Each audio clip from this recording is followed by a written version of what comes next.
51 शक्तिपीठ में जिसकी मान्यता है, गुजरात का प्रसिद्ध यात्राधाम अंबाजी का मंदिर है। आप देख रहे हो मेरे पीछे दर्शनीय नजारा है। सुवर्ण से जड़ित ये मंदिर पूरे विश्व में नामांकित।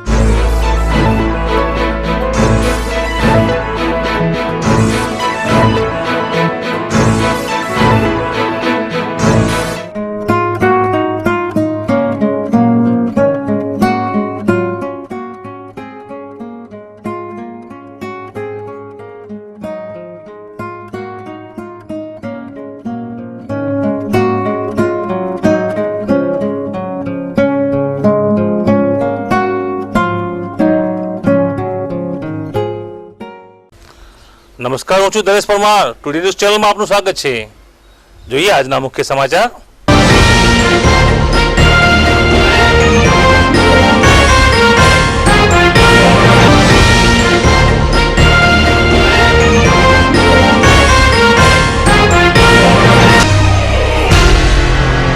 બનાસકાંઠામાં ઠેર ઠેર મહાત્મા ગાંધીજીના જન્મદિવસની જન્મજયંતિની હર્ષભેર ઉજવણી. અનેકો જગ્યાએ ગાંધીજીની પ્રતિમાને શ્રદ્ધા સુમન અને ફૂલની આંટી પહેરાવાઈ. ધાનેરામાં પુનઃ લૂંટનો બનાવ. 5.5 લાખની લૂંટ કરતા તસ્કરો વિરુદ્ધમાં પોલીસે હાથ ધરી કાર્યવાહી. અને રાજપુરમાં સફાઈ કે સર્વેના બદલે માત્ર પાવડર છંટાતા લોકોમાં રોષ. હવે જોઈશું સમાચાર વિગતવાર. આજે 2 ઓક્ટોબર છે. સમગ્ર દેશ દુનિયામાં મહાત્મા ગાંધીજીની જન્મજયંતિની ઠેર ઠેર ઉજવણી થઈ રહી છે. બનાસકાંઠાના તમામ તાલુકા મથકોમાં પણ ગાંધીજીની પ્રતિમાઓને ફૂલ આંટી ચડાવવામાં આવે છે, શ્રદ્ધા સુમન અર્પણ કરવામાં આવે છે. ત્યારે વાત કરીએ ડીસા શહેરની, તો ડીસા શહેરની સામાજિક તેમજ શૈક્ષણિક સંસ્થાઓ, સ્વૈચ્છિક સંસ્થાઓ દ્વારા રાષ્ટ્રપિતા મહાત્મા ગાંધીજીની જન્મજયંતિ અને નિમિત્તે સમગ્ર શહેરમાં અનેકોવિધ કાર્યક્રમોનું આયોજન કરવામાં આવેલું હતું. અને ગાંધીજીની પ્રતિમાને સૂતરની આંટી પહેરવામાં આવી હતી, શ્રદ્ધા સુમન અર્પણ કરવામાં આવ્યા હતા. વિવિધ નેતાગણ, વિવિધ સામાજિક NGO સંસ્થાઓએ ગાંધીજીના દેશ પ્રત્યેની જે તેમની રાષ્ટ્રભક્તિ હતી તેમને યાદ કરી હતી. મહાત્મા ગાંધીને યાદ કર્યા હતા, તેમની જીવનીને, તેમની લેખનીને પણ યાદ કરી હતી. વાત કરીએ ડીસાની, તો ડીસાની હરિઓમ જે સ્કૂલ છે ત્યાં પણ એક કાર્યક્રમ રાખવામાં આવ્યો હતો. હરિઓમ સ્કૂલ મેનેજિંગ ટ્રસ્ટી તેમજ તમામ ટ્રસ્ટીઓ હાજર રહ્યા હતા. ગાંધીજી લગતા જે કાર્યક્રમો હતા તેમાં વક્તૃત્વ સ્પર્ધા, ચિત્ર સ્પર્ધા સહિતની અનેકો સ્પર્ધાઓ પણ રાખવામાં આવી હતી. ઇનામ વિતરણ હતું. જ્યારે અનેકો જગ્યાએ વ્યસન મુક્તિ પ્રતિજ્ઞા તથા નશાબંધી અને વ્યસન મુક્તિના પ્રચાર પ્રસાર માટેની પત્રિકાઓ પણ વહેંચવામાં આવી હતી. આ પ્રસંગે અનેકો જગ્યાએ સફાઈ અભિયાન પણ હાથ ધરવામાં આવ્યું હતું. સ્વચ્છ ભારત, સુંદર ભારતનું જે સ્વપ્ન હતું ગાંધીજીનું, તે ગાંધીજીના સ્વપ્નના ત્યાં જે આગળ ધપાવવા માટેના અનેકવિધ કાર્યક્રમમાં સમગ્ર શહેર જોડાયું હતું. અનેકો જગ્યાએ સફાઈ અભિયાન હાથ ધરવામાં આવ્યું હતું. ત્યારે 2 ઓક્ટોબરે મહાત્મા ગાંધીજીની જે જન્મજયંતિ છે તેની ઉજવણીથી સમગ્ર દેશ, દુનિયા તેમજ બનાસકાંઠા અને ખાસ કરીને જે ડીસા વેપારી મથક છે ત્યાં સમગ્ર ડીસા શહેરીજનો રાષ્ટ્રભક્તિના રંગે રંગાયા હતા. તમે ગાંધી બાપુનું નામ નહીં લો, નામ લો તો કમસે કમ 10% તો એમના વિચારોથી વરો, 10% વિચારોથી વરો તો પણ કલ્યાણ છે. ઘણી જગ્યાએ જોઈએ છીએ પણ હશે સંજોગ સમય છે, પરંતુ દરેક આગેવાન છે, બુદ્ધિજીવી છે, દરેક આમાંથી પ્રેરણા લે અને નવી પેઢીને પ્રેરણા આપે કે ગાંધીજીની પ્રેરણાથી કંઈક તમારા જીવનમાં બુદ્ધ મળશે, જીવનમાં કંઈક કરી શકશો. એ ગાંધી બાપુની પ્રેરણા છે. બધા જ વ્યક્તિઓ સારા છે, પણ આ એક અનમોલ વ્યક્તિ છે. એના એક એક વાક્યમાં ઘણા બધા અક્ષતો ભરેલા છે.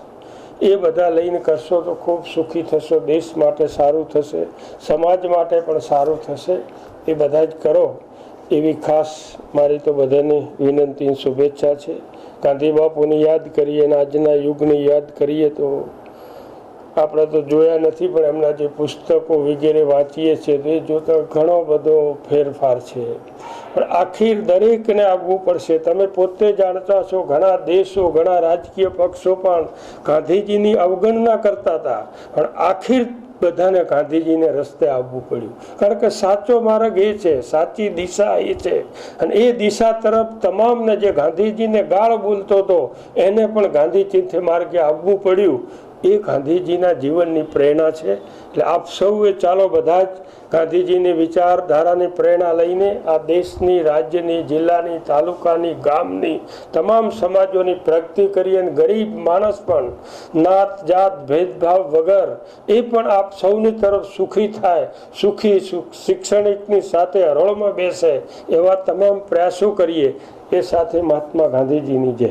જે બાપુની 147મી જન્મ જયંતિ જ્યારે ઉજવી રહ્યા છીએ ત્યારે મારા દેશવાસીઓને, મારા ગુજરાતના સ્વજનોને એક વિનંતી સાથે અપીલ કરવી છે કે પૂજ્ય બાપુએ આપણને 4 વાત કરી: સત્ય, શાંતિ, અહિંસા અને સદભાવના. આજે મારે ખેદ સાથે કહેવું પડે છે કે ગુજરાતમાં, બાપુના ગુજરાતમાં જે આ તોફાનો થઈ રહ્યા છે, દંગા પ્રસાદ થઈ રહ્યા છે, એ બાબત આજે આ ગાંધીના ગુજરાતમાં બરોબર નથી. આ બાબતે મારે વધુમાં કહેવું છે કે પૂજ્ય બાપુ જ્યારે ગુજરાતમાં જન્મ્યા હોય, ગુજરાતની ધરતીનું ધાવીને જ્યારે આપણે મોટા થયા છીએ, ત્યારે આપણી પણ ફરજ બને છે કે પૂજ્ય બાપુને જે રસ્તો બતાવ્યો છે એ રસ્તે આપણે ચાલીએ. ગુજરાતમાં શાંતિ અને સલામતી, શાંતિ સુખદાય જે જિંદગી જીવે પબ્લિક, અને સાથે હળીમળીને પબ્લિક પોતાનું કામ ધંધા રોજગાર કરે અને ખંભો મિલાવીને ગુજરાતના વિકાસની વાત કરે. એવી આજે હું ગુજરાતના સ્વજનોને અને દેશવાસીઓને વિનંતી કરું છું. નિમિત્તે એક કાર્યક્રમનું જે આયોજન થયું એમાં અમારી Sardar Patel education foundation trust, એના બધા કાર્યકરો, નગરપાલિકાના બધા કાર્યકરો, પ્રમુખ અને પ્રમુખના સહયોગી, રોટરી ક્લબના સભ્યો, લાયન્સ ક્લબના સભ્યો, બધાએ એટલી ખૂબ ઉત્સાહથી આ કાર્યક્રમને પોતાનો છે એમ ગણીને જે કામ કર્યું છે, જેને પરિણામે આજે ડીસા શહેરને 2 ઓક્ટોબરે આ એક ભવ્ય કાર્યક્રમ માણવા મળ્યો છે. અને બધાએ મને જો કહેતા હોય તો હું બધાએ 2 હાથ જોડીને બધાએ જેને સહયોગ આપ્યો છે એમને ખૂબ ખૂબ અંતરપૂર્વક આશીર્વાદ આપું છું, અભિનંદન આપું છું. ટુડે ન્યૂઝ ચેનલ આપને બતાવી રહ્યો છે ગાંધીજીના જે જીવની છે, ગાંધીજીના કાર્યો હતા, ગાંધીજીના ઉપદેશો હતા, અને કેવા હતા ગાંધી, અને હાલની વર્તમાન સમયનો જે છે તે કેવી રીતે ગાંધીજીના ઉપદેશોને અનુસરે છે, કઈ રીતનું હાલનું આધુનિક જે ભારત છે, આધુનિક ભારતના જે ઘડવૈયાઓ છે, શાસકો છે, તે કેવી રીતે કામ કર્યા છે, તે બાબતે સુંદર મજાનું જે વ્યાખ્યાન આપવામાં આવ્યું હતું તે અક્ષરશઃ ટુડે ન્યૂઝ આજે 2 ઓક્ટોબરે મહાત્મા ગાંધીજીની જન્મજયંતિ નિમિત્તે અહીંયા રજૂ કરીએ છીએ. જોઈએ આ બાલિકાની રાષ્ટ્રભક્તિ અને જે બોલવાની છટા છે તે ગાંધીજીના વિચારો પણ તે રજૂ કરી રહી છે. નમસ્કાર. તમામ આદરણીય, આત્મીય અને પ્રિય એવા તમામ લોકોને શત વંદન. અપૂર્વ દૈદીપ્યમાન ચેતનાનો તાર રણઝણે જાઉં હું એને શોધવા, અને સ્વપ્ન સામું મળે. સાચે આમ જ બને કે ઉઘાડું અંતરની આંખો અને સામે મને ગાંધી મળે. હા, જો મને ગાંધી મળે તો વાત્સલ્ય સભર હાથ શિરે ફેરવીને પૂછે કે બેટા હિન્દ કેમ છે? ભીતરમાં કંઈક સળવળાટ થાય અને અંતર અતીતની ગર્તામાં ડૂબી જાય. આંખ સામે શ્વેત શ્યામ ચલચિત્ર ચલિત થાય કે પરદેશમાં સત્યના પ્રયોગો કરનારા, અહિંસાના પરમ આગ્રહી મો ક ગાંધી અહીંયા ક્યાંથી? અંતરમાં ફરી વાચા ફૂટે અને બાપુ કહે કે માતા હિન્દ અને બાળકોની ખબર લેવા આવ્યો છું. જીવનભર સત્યનું આચરણ કર્યું ને તેની આ ફલશ્રુતિ છે, મૃત્યુ પછીનો ઉપહાર છે કે ફરી એકવાર અહીંયા આવવા મળ્યું. પછી તે મારા હાથમાં પેલું જર્જરિત થયેલું 3 વાંદરાનું રમકડું જોઈને પૂછે કે બેટા હજુ એ તું બાળક જ રહ્યો? હજુ રમકડાથી રમે છે? પણ બાપુ, એ મારું પ્રિય રમકડું છે. સાંભળીને ક્ષણભર હરખાઈ જાય. ચશ્માની તો હરાજી થઈ ગઈ, પણ ટેવ એટલે ખાલી નાક ઉપર પહેલી આંગળી મૂકીને કહે, હા બેટા, મારું પણ એ પ્રિય રમકડું છે. ભલે ને સાંભળતું નથી, જોતું નથી અને બોલતું એ નથી, અને રમકડું વચમાં જ બોલી ઉઠે કે નામ તો મોહન ધરીને બેઠા છો, કંઈક ના તારણહાર થઈ સજ્યા છો, પણ જેદી વછૂટી 3 ગોળી સલને અને ચાલી નીકળ્યા તમે બોલીને હે રામ. ખબર છે એ પછી શું અવદશા થઈ છે તમારા માં અને બાળકોની? બાપુ તમે તો કહી દીધું કે મારું જીવન એ જ મારો સંદેશ, પણ બાપુ જેવું પત્યું તમારું જીવન કે ખબર નહીં ક્યાં ગયો તમારો સંદેશ. ગુલામ માનસ, ગરીબી, અનૈતિકતા અને વિદેશી વસ્તુઓના વાયરાની જડ એવી તો ઊંડી ઉતરી ગઈ છે આ 65 વર્ષોમાં કે સત્ય, સદાચાર અને અહિંસાના આગ્રહ માટે તો તમારે એકડો જ ઘૂંટાવવો પડશે.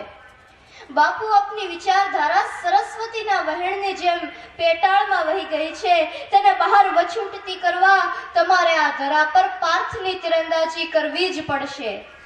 મારા પ્રિય રમકડા અને બાપુ વચ્ચેના આ સંવાદથી મને કદાચ શ્રી મેઘાણીજી સમજાય અને બાપુ વતી કહેવાની ઈચ્છા થાય કે સત્તા નિયમોની જાલ ધારા કેરી ચુંગાલ, ભોળા કંગાલ તાજ ફાંસલા પસારે, ધનિકોમાં અનંત મુક્તિ, ગરીબોના લાલ રક્ત, સત્તાના ભક્ત આજ શોષે કર ભારે, બહુદિનના સત્વ સયા, જીવન નિર્ભીર્ય થયા, બંધુત્વે સયા પ્રાણ, નવરચના માગે, જાગો જુગના ગુલામ, આવી પહોંચ્યા મુકામ, ઇન્સાફી તખ્ત પર કરાલ કાલ જાગે, દેવા ઘાતીને દંડ ઘોર કાલ જાગે.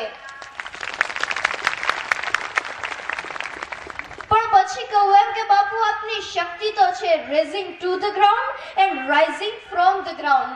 જૂનું છે તેને જમીન દોસ્ત કરી નાખો, નવું જમીન પરથી ઊભું કરો.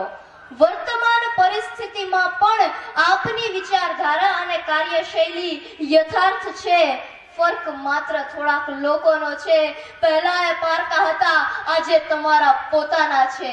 આઝાદ રાષ્ટ્રની આબાદી માટે અને સમાજના નૈતિક પુનરુત્થાન માટે ફરી એ જ નૈતિક મૂલ્યોની જરૂર છે જે આપે એક સદી પહેલા આપ્યા હતા અને આજે મૃતપાય દશામાં કણસી રહ્યા છે. અને બાપુ 65 વર્ષની આ આખી યાત્રાનો એકમાત્ર સાક્ષી મારું આ પ્રિય રમકડું છે. પણ આવે વખતે બાપુ મને વધારે કશું ન કહેવા દેતા પોતાના મોં પર પેલું કાયમનું બોખલું સ્મિત લાવીને એમ જ કહે કે જ્યારે દીવો ધરે ન કોઈ, જ્યારે ઘનઘોર તુફાની રાતે 12 વાસે તને જોઈ, ત્યારે આભની વિજે સળગી જઈને સૌનો દીવો એકલો જાને રે, તારી જો હક સુણી કોઈ ના આવે તો તું એકલો જાને રે, એકલો જાને, એકલો જાને, એકલો જાને રે, તારી જો હક સુણી કોઈ ના આવે તો તું એકલો જાને રે. વંદે માતરમ.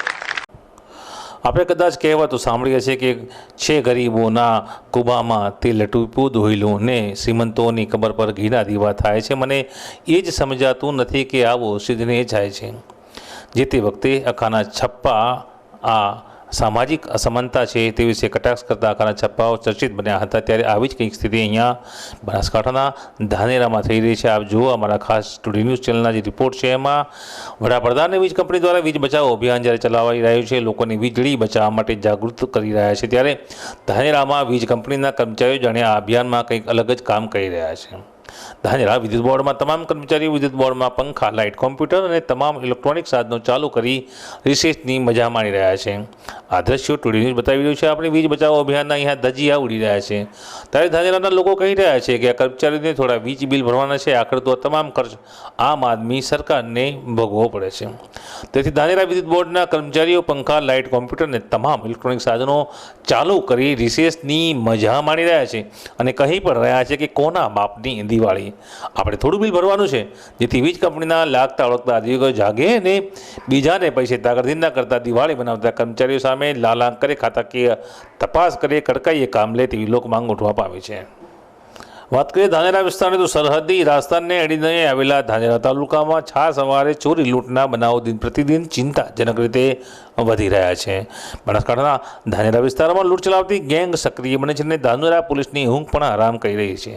ત્યારે 15 દિવસથી બે ધાનેરા વિસ્તાર જુદી જુદી જગ્યાએ લૂંટારૂ ગેંગે લૂંટ ચલાવી પોલીસને ચેલેન્જ આપી હતી અને આ લૂંટારૂ ગેંગ માત્ર ને માત્ર ડેરીના મંત્રીઓને જ નિશાન બનાવે છે. બનાસકાંઠાના ધાનેરા તાલુકાના વાલર ગામ પાસે 15 દિવસ અગાઉ ધાનેરા તાલુકાના રવિ ગામની દૂધ ભેળના મંત્રી ધાનેરાની દેના ગુજરાત ગ્રામીણ બેંકમાંથી દૂધના ગ્રાહકોને પગાર લઈને રવિ ગામે જઈ રહ્યા હતા. જોકે તેવા સમયે કોઈ અજાણ્યા 3 બાઇક ચાલકોએ મંત્રીની ગાડીના કાચ તોડી મંત્રી પર જીવલેણ હુમલો કરી મંત્રીને બંદૂક બતાવી 3 લાખની લૂંટ ચલાવી પલાયન થઈ ગયા હતા. તે બાબતની તો ધાનેરા પોલીસે તપાસ કરી હતી અને જાણે લૂંટારા પોલીસને ચેલેન્જ આપતા હોય તેમ આજે પણ ધાનેરા તાલુકાના શેરા ગામ પાસે ધાનોલ ગામની મંડળના મંત્રી ગ્રાહકનો પગાર લઈ ધાનોલ ગામે જઈ રહ્યા હતા. તે સમયે કોઈ અજાણ્યા 3 બાઇક સવારે મંત્રી અશોકભાઈની આંખમાં મરચાં નાખી રૂપિયા 5.5 લાખની લૂંટ ચલાવી રફુચક્કર થઈ ગયા છે. જોઈએ મંત્રી આ લૂંટ બાબતે જે હકીકત વર્ણવી રહ્યા છે, મંત્રીની જુબાને જોઈએ. અશોકભાઈ મંત્રી લૂંટાયા છે તેઓ જણાવી રહ્યા છે. તો વળી સમગ્ર આ બાબતે ધાનેરા પોલીસે અજાણ્યા લોકો સામે ગુનો નોંધી આરોપીઓ પકડવા માટેના નાકાબંધી સાથેના ચક્રો ગતિમાન કર્યા છે. પણ હવે જોવાનો એ રહે છે કે ધાનેરા પોલીસ આ લોકોને, આ લૂંટારાઓને, આ તસ્કર ગેંગને ક્યારે ઝડપી પાડે છે ને કેવી રીતે અનેકો ગુનાનો ભેદ ઉકેલે છે તે જો કે આવનાર સમય કહેશે. પરંતુ હાલ મંત્રીઓ તેમજ અનેકો જે લોકો વેપારીઓ છે આ પ્રકારની ગેંગના સક્રિયપણાથી વારંવાર છાસવારે બનતા લૂંટના બનાવવાથી ભયભીત થયા છે અને રક્ષણ પણ માંગી રહ્યા છે. आज धानेरा में आप किस लिए आए थे और पेमेंट लेने हाँ, किसके पेमेंट लेने दूध का डेयरी का कितना पेमेंट था 5 लाख दिख गया और कौन सी बैंक से लिए था? ग्रामीण जिला बैंक से कितने बजे लिए था? 5:30 बजे. फिर क्या हुआ आपके साथ? ये मेरे गजरवन जा रहा था, रास्ते में मिर्ची डाल के मेरे वजह से पैसा लिया. कौन थे वो? मतलब मालूम नहीं. कैसे लिया पैसा? मैंने मिर्ची डाल के लिया. मिर्ची डाला? मेरा आँख में मिर्ची डाला, मैं गिर गया. आपके पास क्या था विकल्प? बाइक था मेरे पास. वो कितने जन थे आप? मैं अकेला. वो बाइक में कितने जन? 3 जन थे. फिर क्या हुआ? पैसा लेकर भाग गया. मैं चिल्लाया. फिर आपने क्या किया? मैंने कुछ नहीं किया, आँख में मिर्ची था, मैं बैठ गया वहीं पे. फिर पुलिस को बुलाया? पुलिस को जो भाई आए थे, क्या नाम, कट्टे वाला चेयरमैन है ना, हाँ. तो मास्टर कालू भाई क्या नाम है, बुलाया? ना वो रास्ते में आया था, मेरे को क्या हुआ था, बोलता मैं पैसा लेके भाग गए. तो मतलब पुलिस में उसने नंबर दिया, मैंने पुलिस को फोन किया. फिर अभी पुलिस स्टेशन? पुलिस नहीं, पुलिस है वहाँ पे. आपको कुछ मारा करा था? नहीं मारा, नहीं कुछ नहीं मारा. मैं आपको यहाँ हॉस्पिटल में आज ट्रीटमेंट के लिए आया वो था? खाली आँख से दवाई. લેશું એક બ્રેક. તો જોતા રહો ટુડે ન્યૂઝ.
ડીસા કી વાડી ગાર્ડન રેસ્ટોરન્ટ, સંપૂર્ણ એર કન્ડિશન ડાઇનિંગ હોલ અને ગાર્ડન રેસ્ટોરન્ટની સુવિધા. જમવા માટે Punjabi, Chinese, fast food, continental, mocktail, Gujarati અને પંજાબી થાળીની સુવિધા. લગ્ન reception, birthday party, kitty party, conference તથા શુભ પ્રસંગોએ વિશાળ પાર્ટી પ્લોટ, ડેકોરેશન, મંડપ, ચોરી, અમારા જ કુક દ્વારા તૈયાર કરેલ શુદ્ધ ભોજન, હોટલના સ્ટાફ દ્વારા જ ઝડપી સેવા જેવી તમામ આઇટમો ફૂલ પેકેજમાં ઓર્ડરથી કરી આપવામાં આવશે. હોટલમાં paneer papdi, noodles, veg fried rice, onion ટૂલ પકોડા અને વેજ પકોડા, પનીર સંગાઈ, સ્પેશિયલ મટકા બિરયાની તેમજ હરાભરા કબાબ જેવી ડીશીસ જમવા ફેમિલી સાથે આજે જ પધારો. ₹500ના ઓર્ડર ઉપર ફ્રી હોમ ડિલિવરીની સગવડ મળશે. સ્થળ ડીસા કી વાડી garden restaurant, Raj Mandir cinema compound, Deesa Palanpur highway, Deesa. Deesa કી વાડી સંપૂર્ણ વેજીટેબલ રેસ્ટોરન્ટ, ધનલક્ષ્મી સાર્વજનિક સર્વોદય ચેરિટેબલ ટ્રસ્ટ ડીસા સંચાલિત ધનલક્ષ્મી જનરલ હોસ્પિટલ, જેમાં ગાયનેક ડોક્ટર દ્વારા તમામ સ્ત્રી રોગોની સારવાર તથા એમડી ફિઝિશિયન દ્વારા ડાયાબિટીસ, હૃદય રોગ, બીપી, દમ, અસ્થમા, ટાઇફોઇડ, મેલેરિયા, લીવર, પથરી, આંતરડા, પેશાબ, ખેંચ તથા લકવાની સારવાર ઉપલબ્ધ છે. હોસ્પિટલમાં તમામ રોગોનું વ્યાજબી દરે નિદાન તથા દર ગુરુવારે ફ્રી ચેકઅપ કરવામાં આવશે. આધુનિક લેબોરેટરી, ઓપરેશન થિયેટર, ઇસીજીની સુવિધા તથા સ્પેશિયલ તેમજ જનરલ રૂમની સુવિધા સાથે લેબોરેટરી તથા મેડિકલ સ્ટોરમાં રાહત દરે સેવા આપવામાં આવે છે. સ્થળ ધનલક્ષ્મી જનરલ હોસ્પિટલ, ગાયત્રી મંદિર સર્વિસ રોડ, SBI બેંકની પાછળ, હાઈવે ડીસા. બ્રેક બાદ પુનઃ આપનું સ્વાગત છે. સમાચારોમાં આગળ વધીએ. બનાસકાંઠામાં થોડા સમય પહેલા અતિવૃષ્ટિએ ભારે તારાજી સર્જી હતી. ટેટોડા ગૌશાળા પણ ક્ષતિગ્રસ્ત બની હતી. અનેકો ગાયો મિસિંગ થઈ હતી. અનેકો ગાયોના મોત થયા હતા. અહીં એક અંદાજ મુજબ 2500થી વધુ ગાયોના મોત થયા હતા. જે તેમજ મુખ્ય રાજસ્થાનને જોડતો, ધાનેરાને જોડતો જે મુખ્ય માર્ગ છે ટેટોડાનો મુખ્ય ભાગ તૂટી પડ્યો હતો. ત્યારે આપ જોઈ રહ્યા છો આ દ્રશ્યો. પૂરમાં તૂટી ગયેલ ટેટોડા ગામ પાસેનો આ પુલ વાહન ચાલકો અને આજુબાજુના ગામ માટે માથાના દુખાવા સમાન સાબિત થઈ રહ્યો છે. વહીવટીતંત્રના પુલનું સમારકામ કરવા માટે કોઈ રસ નથી. પુલના કારણે લોકોની ઊંઘ આરામ છે અને તંત્ર જ્યારે ઘોર નિંદ્રામાં છે. ત્યારે જોઈએ અમારો આ ટેટોડા જે ગામનો જે પુલ છે, મુખ્ય રસ્તો જોડતો પુલ છે, તેની દુર્દશા અને તંત્રની નિષ્ક્રિયતા બાબતનો આ અહેવાલ. વાત કરીએ ટેટોડા રોડની તો ડીસાથી ધાનેરાને જોડતો મુખ્ય માર્ગ આ ટેટોડા ગામ પાસેનો પુલ છે. અતિવૃષ્ટિમાં આ પુલ ક્ષતિગ્રસ્ત થયો, ધોવાઈ ગયો હતો. સમગ્ર બંને તરફના માર્ગની જે આવન જાવન પ્રક્રિયા છે એ બંધ થઈ ગઈ હતી. 2 માસ અગાઉ બનાસકાંઠા જિલ્લામાં મેઘરાજાએ જ્યારે તારાજી સર્જી હતી અને લાખો કરોડોનો વિનાશ વેર્યો હતો, તે બાદ આજે પણ લોકો આ વિનાશના કારણે ભારે મુશ્કેલીનો સામનો કરી રહ્યા છે. ધાનેરા ડીસા હાઈવે પર આવેલા ટેટોડા ગામ પાસેના પુલ પાણીના પૂરના કારણે તૂટી જવા પામ્યો હતો. તે વાતને આજે 2 મહિના કરતાં પણ વધારે સમય વીતી ગયો છે. ત્યારે તંત્રનો કોઈ જ નેતા કે અધિકારી આ પુલ સામે જોતા પણ નથી. અને આ તૂટેલા પુલના કારણે આ જગ્યા પર છાસવારે ટ્રાફિક સર્જાય છે, ચકાજામ થાય છે અને વાહન ચાલકોની સાથે સાથે લોકો પણ ભારે મુશ્કેલીનો સામનો કરી રહ્યા છે. ત્યારે ગ્રામજનોનો આ રોષ તંત્ર સામે ભભૂકવા લાગ્યો હતો. અહીં ટુડે ન્યૂઝ ચેનલ તંત્ર અને નેશનલ હાઈવે ઓથોરિટીને જાહેર હિતાર્થે અપીલ કરે છે કે તાત્કાલિક આ રોડનું સમારકામ પૂર્ણ કરવામાં આવે. ડીસા શહેરમાં રાજપુર લોધવા વિસ્તારમાં ગંદકીના સમસ્યા વચ્ચે 5 વર્ષની બાળકીને ડેન્ગ્યુના લક્ષણો જણાવવા છતાં આરોગ્ય વિભાગ અને નગરપાલિકા તંત્ર સરેઆમ લાપરવાહી દાખવી માત્ર મચ્છરજન્ય રોગો દૂર કરવા માટેનો જે પાવડર હોય છે તે છાંટતા લોકોમાં અહીં રોષ જોવા મળી રહ્યો છે. શહેરના રાજપુર, ગવાડી, રેલવે સ્ટેશન, શિવનગર, મીરા મોહલ્લા, નવાવાસ જેવા વિસ્તારોમાં ગંદકીનું સામ્રાજ્ય છવાયેલું છે. જેમાં વોર્ડ નંબર 11 રાજપુર લોધવાસમાં 12 માસ ગંદકીનો પ્રશ્ન સર્જાયેલો રહે છે, જેનો ઉકેલ લાવવામાં પાલિકા તંત્ર અને આરોગ્ય વિભાગ સદંતર નિષ્ફળ નીવડ્યું છે. ત્યારે લોધવાસથી 5 વર્ષની બાળકીને ડેન્ગ્યુ થવા છતાં વિસ્તારમાં સફાઈ સર્વે કે લોકોની તપાસ જેવી કોઈ કાર્યવાહી હાથ ધરવામાં આવી નથી. માત્ર પાવડર છાંટી તંત્રની ટીમ રવાના થઈ જતાં લોકોમાં ભારે રોષની લાગણી જોવા મળી રહી છે. અત્યારે પણ રાજપુરની વાત કરીએ તો અહીં પારાવાર ગંદકી ખતબજી રહી છે. લોકો તાવ, વાયરલ ફીવર જેવા અનેકો રોગોથી પીડાઈ રહ્યા છે. જોકે તંત્ર દ્વારા આ બાબતે કોઈ કાર્યવાહી નહીં થાય તો ફરી ડેન્ગ્યુ જેવી ખતરનાક રોગ દેખા દેશે તેવી અહીં ભીતિ સેવાઈ રહી છે. સમાચારો પૂરા કરતા પહેલા મુખ્ય સમાચાર ફરી એકવાર.